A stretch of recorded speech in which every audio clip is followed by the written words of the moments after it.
So, nag-date kami ni Parpar dito sa Boracay. Candlelight dinner. Wow! Sarap-sarap ah.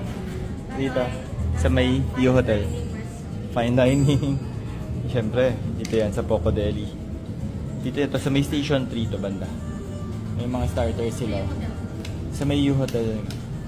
Pero ang in-order namin ni Parpar is itong bacon slab. Kasi one of the best to sa buong Boracay.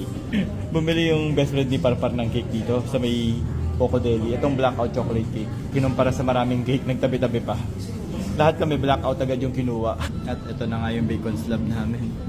Sobrang bango, grabe. Sobrang lambot ng bacon nila, hindi kailangan na panghiwa. Kutsara lang yung pinanghihiwa ni Parpar sa bacon, no?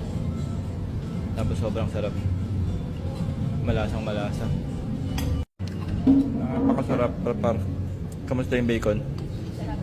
Very good idea. Ba't ang sinadjust ko sa'yo today? Sarap, grabe. 5-star service pa. Kit-kit mo ah. Pwede ka ng promoter ng Poco Deli. Sarap. Anyway, marami silang branches. Meron din sila sa Capitolio. Or alam ko meron din sila sa Makati eh. Sa? El Nido. El Nido meron din. El Nido meron din pala. Pero yung 10% discount ng Boracay Daily, dito lang to sa Boracay. But so anyway, kung napapanood nyo to, tapos gusto nyo nga kumain fine dining, Poco Deli, tapos sabihin nyo follower kayo ng Boracay Daily, automatic may 10% discount kayo.